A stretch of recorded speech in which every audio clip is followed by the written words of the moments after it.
for many of us, if not all of us, we don't prefer to be alone, which is not a bad thing. Lots of us love company. We like going out. We like spending time with our friends, with our family, just so we can, pass the time. But at the same time, the counter of that is that many of us don't prefer to be alone because we're not entirely comfortable with that idea. Not just in terms of, oh, I don't have friends or no one really talks to me. Just we always want to be around people, always talk to people because our thoughts, our emotions, our physical environment isn't exactly ideal for us because it allows us to be with ourselves, which isn't always the best thing for certain people because being by yourself, with yourself, brings up certain thoughts and emotions, things that you don't necessarily want to remember, you just want to distract yourself from. With that in mind, that just means you are not comfortable with yourself. You're not comfortable spending long periods of time with yourself, by yourself. And as unfortunate as that is, that's extremely common. All right, that is extremely, extremely common. And that's not something that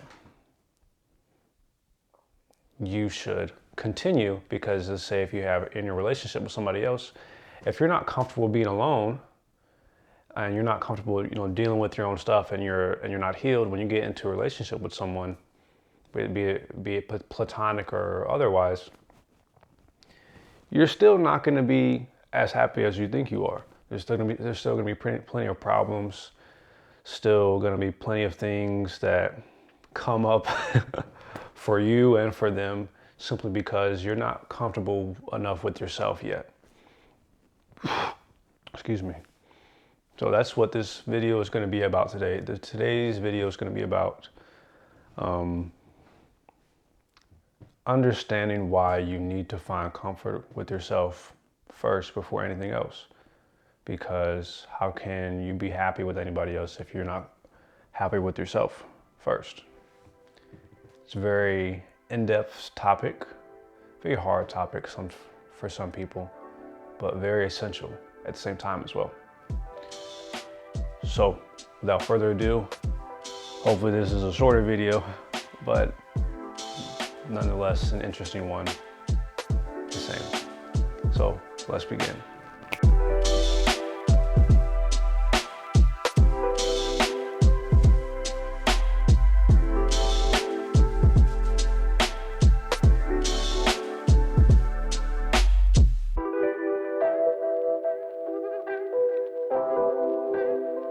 Hello all, hello people, animals,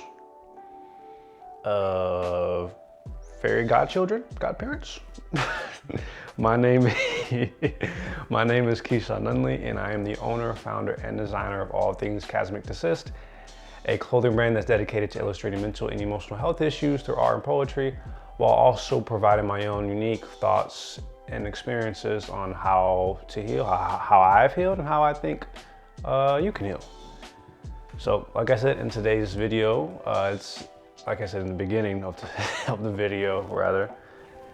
Today's video is going to be pertaining to finding comfort with yourself, because most people have a really difficult time being alone, going out by themselves, or sitting with themselves for long periods of time. They'll get sad, they'll get bored, which is, all natural. However, in order for you to be productive in any type of relationship and just productive in life, really, you really need to be comfortable with yourself for a really long period of time. Now, that doesn't mean to shut everything out, but it means that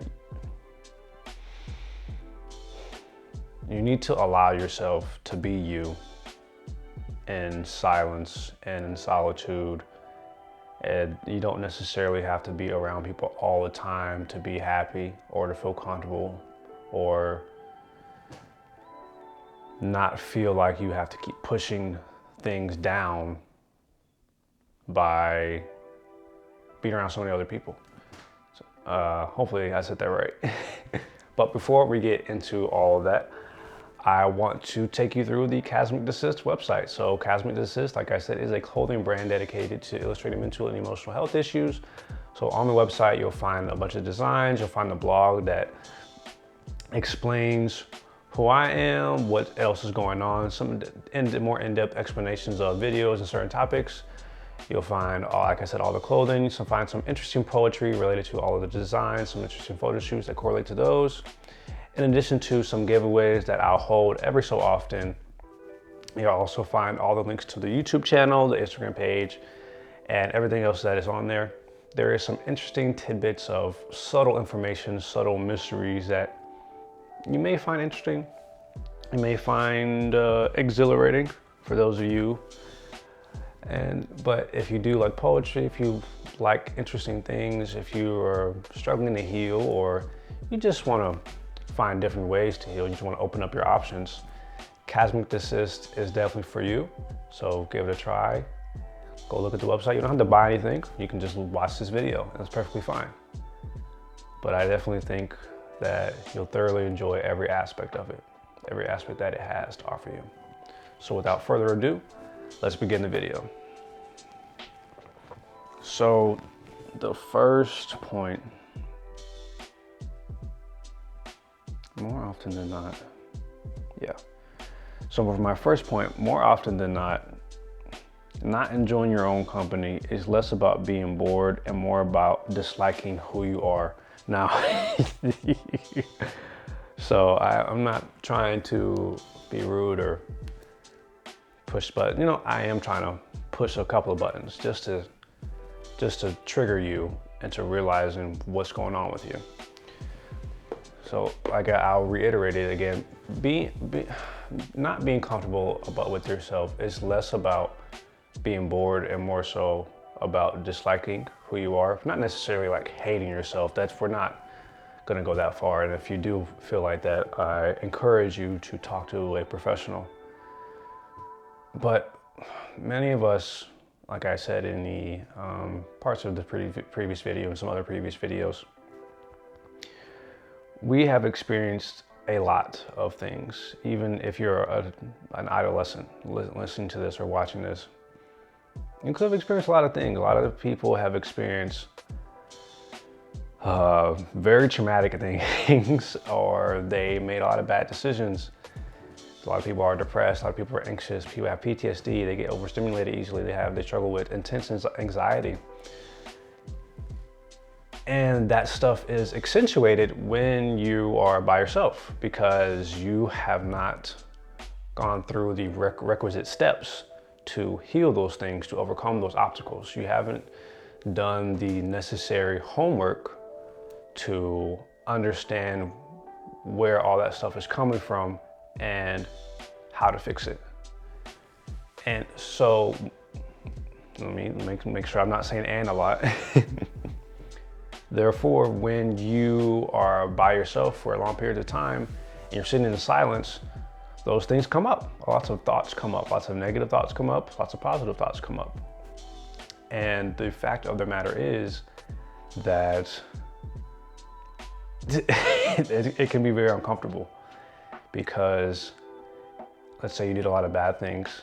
It could really make you dislike who you are. If you feel like you have a lot of regrets, those regrets will come up. You'll start overthinking yourself like, oh, I hate myself, or I really just wish I would have did this, I wish I did that, I wish I blah, blah, blah, just whatever. A bunch of things just come up. They keep bubbling up. But those things are outside of you. There is thoughts at the end of the day. You are not your thoughts. Your mind is it's part of you, but it's not part of you, if that makes sense. I'm not gonna get into the psychology of it because I'm not a psychologist, so I'll do my best to explain what I'm saying. Your mind is a tool. It is something that regulates your body, keeps your body functional. It is also a storage device full of memories and thought patterns. Now, if you have any inkling of consciousness or something along those lines, your mind is also something that takes in outside information and internalizes it to analyze itself. It's kind of like a AI system. So, and I will do my best to keep explaining this. When that happens, when that outside information comes in and analyzes it and applies it to you, what's happening is you are your mind is consistently comparing itself to better things, to good things.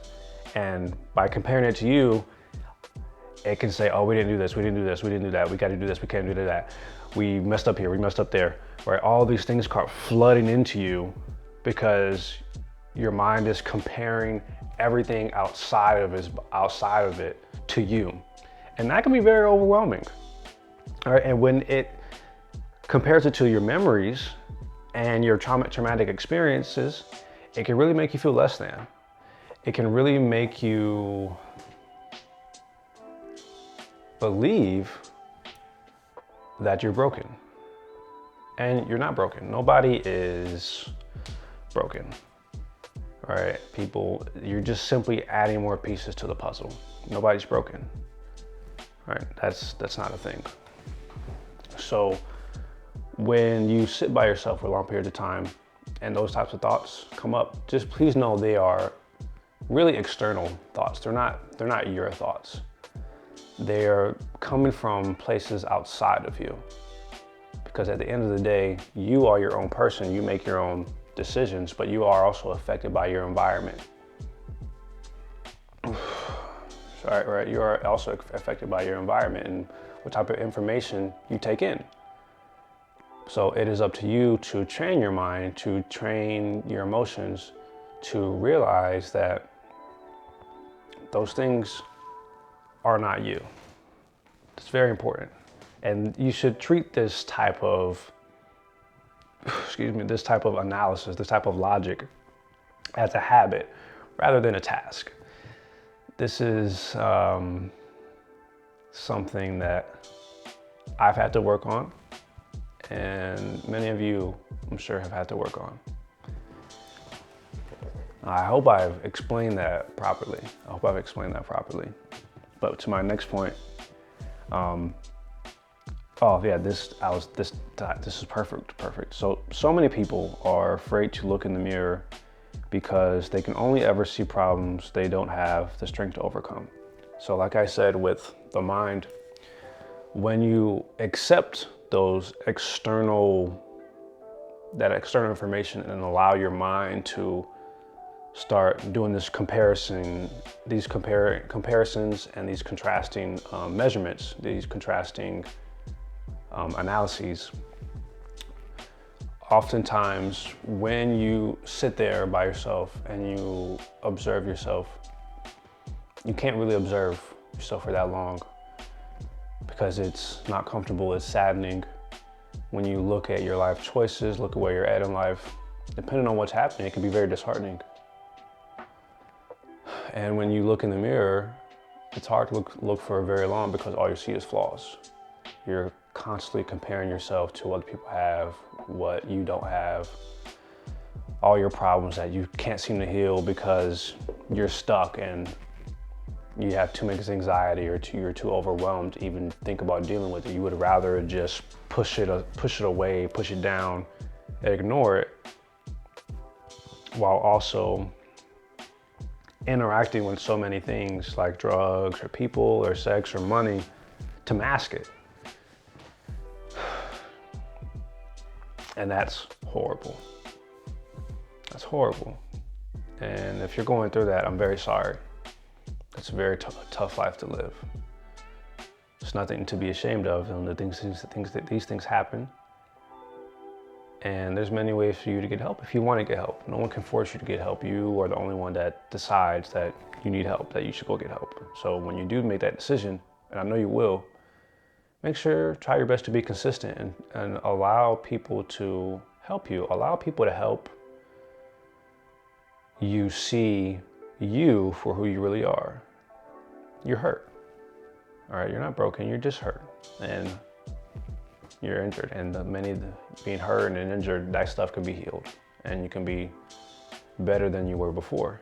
You just have to, it just requires you to train a little bit differently, to work with your body a little bit differently, to work with your mind, your mental state, your emotional state a little bit differently. Because everyone is unique. So, excuse me, everyone is unique. So, everyone does not need the same type of training, the same type of love, the same type of recognition. Therefore, please keep that in mind when you get out of the shower, go use the bathroom, sit by yourself. Please keep in mind that it's okay to sit with yourself. It's okay for those thoughts to come up as long as you don't allow them to consume you. It's important for you to passively observe those thoughts.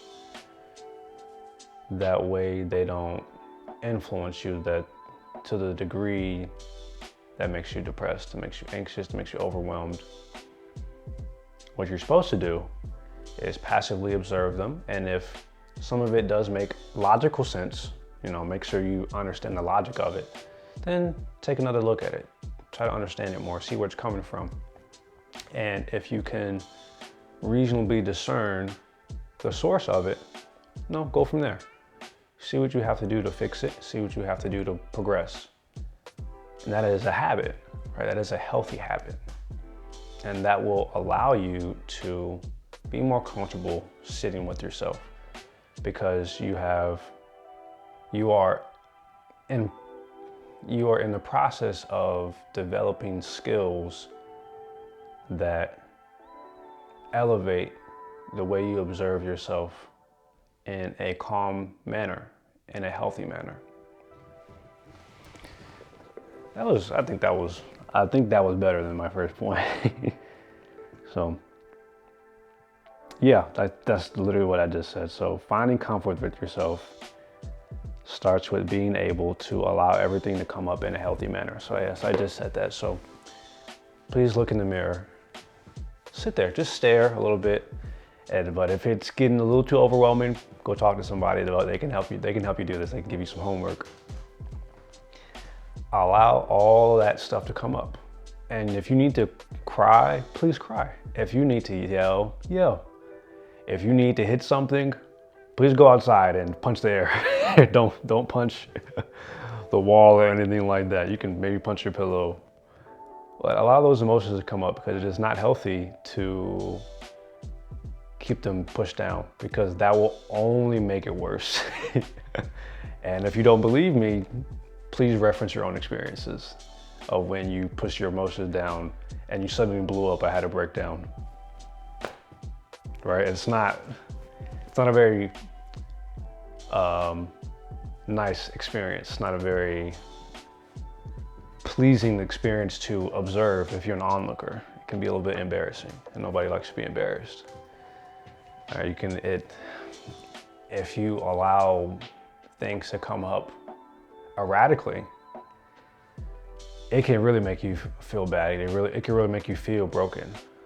But you are not broken.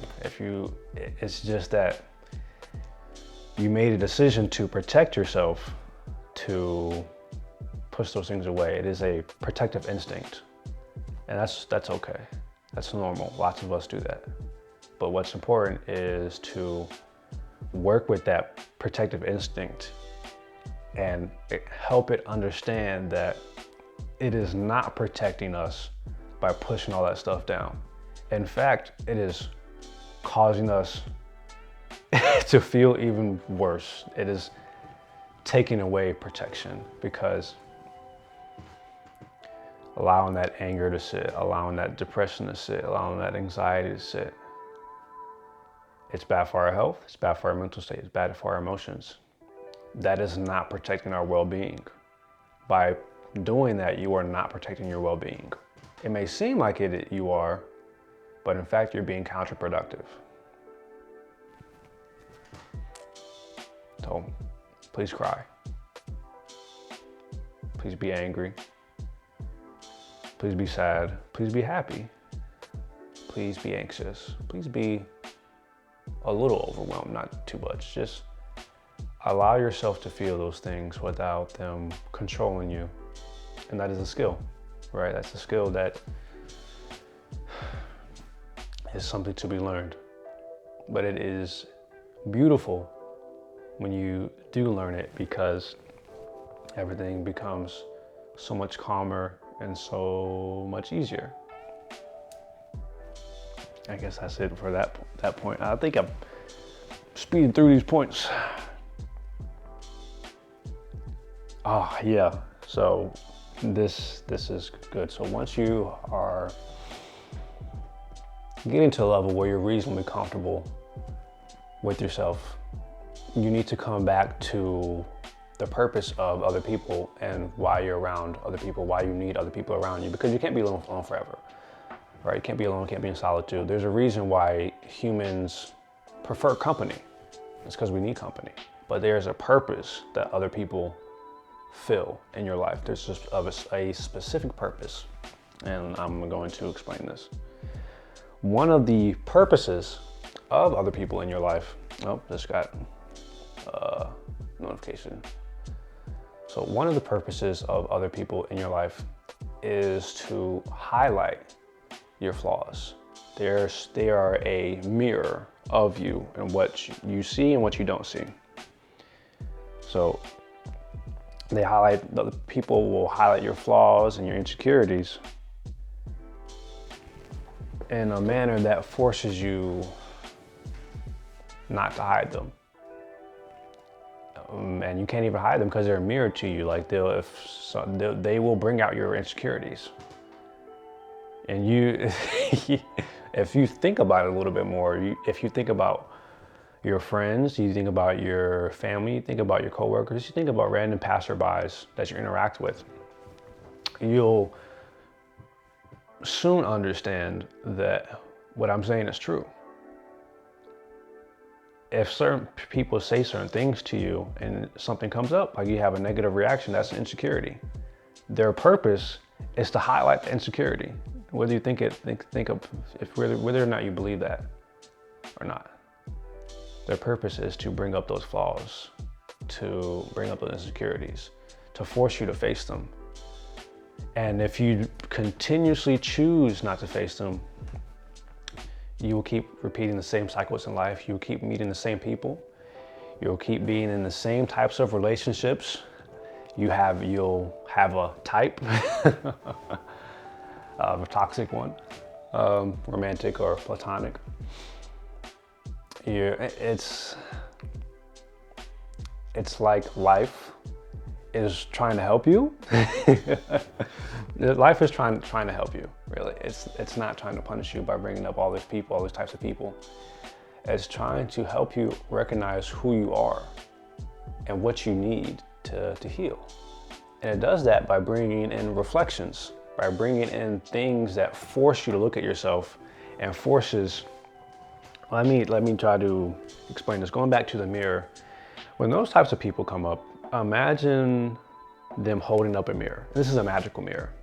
What it does, it reflects you, but what it does, it extracts all the stuff that you don't want to see, that you don't want to feel, that you don't want to know. It extracts it and brings it up and places it on the mirror that they're holding and makes it look at you. It makes it look at you, and those types of reflections can look like a number of things, can make you feel a number of things. It can be really scary, it can be really sad, it can be your inner child crying, it could be you looking extremely angry, it could be you but looking completely different, like a grotesque version of you that is an amalgamation of all the things that you don't want to accept, all the unhealed parts of you. And you do not want to look at that. You do not want to look at that. It can really overwhelm you. It can make you feel really angry. It can make you feel really insecure, because those are all your flaws.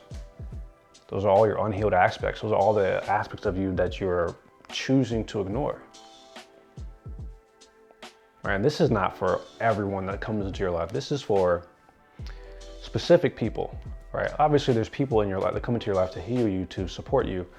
But for those other types of people, they are there to reflect those things about you that you don't want to accept to you. Those other people that are meant to heal you, they'll reflect all the light parts of yourself and accentuate those and work with those negative reflections that other people brought up. They'll help you work with those things to heal you, to make you feel more comfortable with yourself. Right? And when you do feel more comfortable with yourself, what life will do, it will send the negative reflection people to you to test you, to see how far you have progressed. And if you respond in a healthy manner, you don't allow, some of your insecurities or your flaws to come up and dictate how you react, then those types of people will gradually leave more and more and more. You'll never have to interact with them again. Your life will become more serene. That was a really long-winded way of saying people are reflections. People are reflections. But that's good. I feel like I had to explain it that way. My next point is that once you have gone through this process, or while you're going through this process, you are essentially rewriting your own story, because everyone is the author of their own lives. So because everyone is the author, everyone decides how their life goes, how they react. So my point is that the primary benefit of being an author is that you always have the ability to go back and change your story. As the author of your own life, you always have the ability to go back and change your story. Things in life are written, but like science, nothing is ever really a fact. In science, technically, everything is a theory, because things in science change all the time, right? It was Einstein's theory of relativity. Black holes were just a theory. Really, black holes were just a theory until a few years ago when we discovered that black holes are real, and that became a reality. If something happened with our mathematical system or different types of physics come up, then that changes our whole realm of science. That'll put our whole system of theories into disarray, all because we discovered something and we allowed the story to be changed. When you're an author, when you are a scientist, you must always move forward with the mindset that this thing that I have done or I have written is not set in stone. It can always be improved upon, it can always be changed, it can always be clarified. There are a myriad of things that can occur in order for you to change things. You don't have to be who you were in the past. It's always the present moment. The past is called the past for a reason, and the present is called the present because it is a gift. The present is an opportunity for you to change, to improve, to work with your regrets, to work on embodying better, work on embodying greater than your past, greater than who you are now, in order for you to leap forward into the future and blossom into the flower, or yeah, let's say the flower, into the flower that you really are. So it's never too late to change, even if you're 80 years old or you're 15 or you're 35. It's never too late to change. Even if, you know, the old saying, you can't make an old dog change their ways. I'm like, that's stupid. That just means you're stubborn and you refuse to accept new things. It can be hard to change, but that doesn't mean that you can't change. Right? The saying is you can't teach an old dog new tricks. Sorry. That's stupid. That's stupid. Everyone is always learning. And if you're always learning, you always have the opportunity to apply those lessons to grow for the better. If you just refuse to learn or accept new things, that's on you. I can't help you with that. That's on you. You have to make the conscious decision to realize that you are always writing your story. Always, every day, every second, every minute, every hour, every month, week, year, every lifetime, you are always writing your story. Because you have your own free will. You can do whatever you want. But make sure that one of the things that you want, one of the things that you truly desire, is to change for the better. Be comfortable with yourself. If you have regrets, see why you have regrets, try to go fix them. If you can't, you know, that's okay. That just means that those things weren't for you. That's just how it is, and that's okay. You have to learn to accept certain things in order to move forward. Once you accept those things, you can change how you react. You can change how people approach you. You can change the type of people that you meet based on where you go and who you talk to and how you react and how you think. You can do whatever you want, but make sure one of the things that you want is to be comfortable with yourself. That way you can be comfortable, really be comfortable being around other people that reflect the best versions of you, reflect the life that you want. My last point is, this is a sweet one. So throughout all of this, being comfortable with yourself, make sure you are always your greatest best friend. Always give yourself the amount of love that nobody else can give you. Always be the kindest person to you. Give yourself the gifts that nobody can give you. Be your greatest best friend. Be your greatest love. Because that's how it should be. You should always, don't be a narcissist about it. There's a difference. Always treat yourself to the degree that not even an emperor could treat you. Glory to you. All glory to you, right? Because you are so unique, you are so special that you deserve all that, right? You shouldn't have to look outside of you to get all that stuff. You should be comfortable enough with yourself and accept yourself enough and heal yourself enough to always be a treat to you. You should always be a treat to yourself, basically.